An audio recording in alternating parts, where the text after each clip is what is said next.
জি সালমান ভাই, এই যে মিজান ভাই গ্রামে আসলেন, আপনার অনুভূতি কি? আসল কথা কি, গ্রামের দৃশ্যগুলো আসলে খুবই চমৎকার। আমার গ্রাম আমার কাছে খুবই ভালো লাগে, আর মিজান ভাইয়ের গ্রামে আসলাম, আমার কাছে খুবই ভালো লাগতেছে। কখনো সবসময় ঢাকা শহরে থাকি, গ্রামের পরিবেশটা দেখি না, আজকে গ্রামে আসলাম, ভালো লাগলো। ধন্যবাদ ভাই। গ্রামে যে আসলেন, এই যে মিজান ভাই আপনাদেরকে ঘুরে দেখাচ্ছে, কেমন লাগতেছে আপনার? আলহামদুলিল্লাহ, খুবই ভালো লেগেছে ভাই। এই মিজান ভাইয়ের গ্রামে এসে আমার কাছে খুবই ভালো লেগেছে, এবং মিজান ভাই যে বলতেছে তার যে জমি, আজকে এসে বাস্তবে দেখলাম ভাই, আসলে অনেকগুলা জমি, তার পুরো এরিয়াটা আমরা হিসাব করলে হেঁটে শেষ করতে পারবো না, যেটা মানুষ খাইতেছে। তা আমরা চাই, দেশবাসীর উদ্দেশ্যে বলতে চাই, এই জায়গাটা যেন সবাই উদ্ধার করে দেয়, কারো মাধ্যমে যেন মিজান ভাই এই জায়গাটা বুঝে পায়। ধন্যবাদ। ধন্যবাদ ভাই। আপনি যে এই যে মিজান ভাইয়ের সাথে আসলে, আমরা সবাই যে আসছি, তা আপনার অনুভূতি কি, কেমন লাগছে? মিজান ভাই তো একটা অমায়িক লোক, তার প্রশংসা করতে চাই না, মানে করলেও মানে তার শুরু করা হইব। খুব ভালো একটা মানুষ। আজকে আমরা এই জায়গায় আসছি, আসার পরে যে একটা আপ্যায়ন পাইছি না ভাই, মনটা বই হয়ে গেছে। মানুষের অর্থ সম্পদ থাকলে যে আপ্যায়ন করতে পারে ওইরকম কোনো কথা নাই, আপ্যায়ন করার জন্য মন থাকতে হয়, এই মনটা তার আছে। তাহলে এই বিশাল মনের অধিকারী মিজান ভাই। হ্যাঁ। ধন্যবাদ আপনাকে। আচ্ছা মান্না ভাই, কেমন আছেন? জি আলহামদুলিল্লাহ ভালো আছি। আমরা যা সবাই একত্র হয়ে মিজান ভাই এখানে আসছি, আপনার কাছে আসার পর কেমন লাগতেছে মিজান ভাই গ্রাম?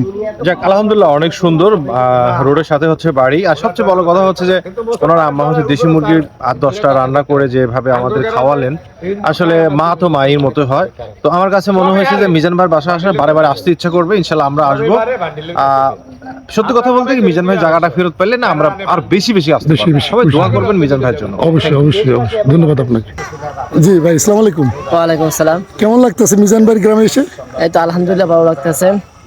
আচ্ছা মিজান ভাইয়ের এখানে এসে কেমন আপনার এই যে গ্রামে যে আসলে একটা আপনিয়ত মানে ইয়েটা করে আর কি, যে সমাধান, সেইটা কেমন লাগতেছে আপনার কাছে? আসলে আমি একজন গ্রামের মানুষ, আমি শুরু থেকে এই পর্যন্ত গ্রামেই বড় হয়েছি।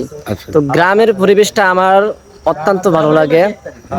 এই শহরে যে বড় বড় বিল্ডিং বা দালান বলে যানজট এবং যানজট, কিন্তু ওই বড় বড় বিল্ডিং থেকে কিন্তু আপনার এই যে কি বলে গ্রামের খোলামেলা বা মাঠ, এরকম প্রাকৃতিক পরিবেশ অত্যন্ত ভালো লাগে। যেটা খুবই ভালো লাগছে, খুবই ভালো লাগে, খুব ভালো লাগছে। তো আর বিশেষ করে চাঁদপুর গ্রামটা একটু অন্যরকম।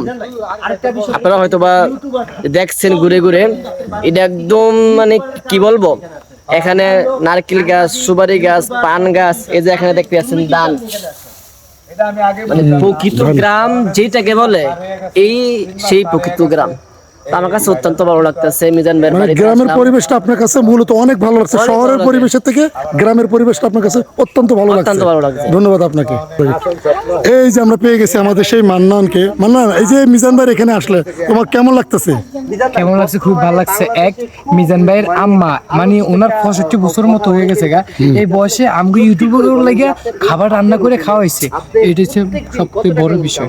আর দ্বিতীয় বিষয় হলো তাদের আদর আপ্যায়ন, সেটা আরো খুব ভালো লাগছে। তবে সবচেয়ে দুঃখের বিষয় এটা যে আমরা ইউটিউবারদের স্যারে বইতে দিতে পারে নাই, এই জন্য মিজান ভাই কান্না করে দিছে, এটা খুবই খারাপ লাগছে।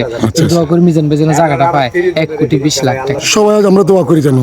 লাস্ট মুহূর্তে পেয়ে গেলাম ছোট্ট বন্ধুদেরকে। আচ্ছা আমরা যারা গ্রামে আসছি, তোমাদের কাছে কেমন লাগতেছে? ভালো লাগতেছে? তা আমরা কি তোমাদের গ্রামে কি আবার next আসবো না আসবো না? আবার আসবো? তাহলে আমাদেরকে পেয়ে তোমরা খুশি? হ্যাঁ, তোমাদেরকে পেয়ে আমরা খুশি। ধন্যবাদ।